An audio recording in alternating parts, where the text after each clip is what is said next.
This is my summary and review of Zack Snyder's All-Star Batman issue number 1. Not only is this a different tone for a Batman comic series, the art is also a very new feel that most DC fans might not be used to. This is Zack Snyder's way of taking Batman out of Gotham, bringing him into a new light and out of his comfort zone. We start this comic with some citizens of Gotham in a diner having a talk, until Batman is tossed through the diner window while fighting the Moth and Firefly. The Moth and Firefly are demanding to know where Two-Face is, but when Firefly aims his flamethrower at Batman, Batman wraps his cape around it, causing the Firefly to burn himself. Batman sweeps the Moth legs out from under him and stabs him in the arm with a knife from the diner. Next, we find ourselves 2 hours in the past, and we see Batman, Duke, and Jim Gordon on a rooftop. Jim asks Batman if he really thinks this is a good idea to listen to Harvey Dent when Two-Face could have been in control the whole time. Batman tries to reassure Jim that this is the right thing to do. Now we're back 20 minutes before the diner fight with the Moth and Firefly, and we see Batman and Two-Face on the Batplane. They both bicker back and forth for a little while, until Alfred tells Bruce to turn on the news. Batman asks Alfred what he's talking about, and it turns out that Two-Face has made an offer to every villain, hero, and citizen in Gotham. The offer is, if Batman and Two-Face make it to their destination, Two-Face will release the darkest secrets of everyone in Gotham. But whoever stops them and frees Two-Face will receive a huge amount of money taken from the top 3 crime lords in Gotham. Now we're back in the present, and Batman is already being attacked by another villain from his past. It's the Black Spider.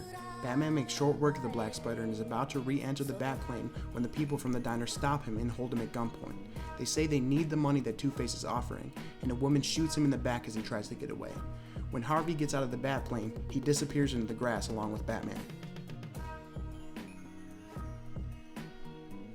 With the Batplane compromised, Batman puts Two-Face in the back of a truck and chains him up.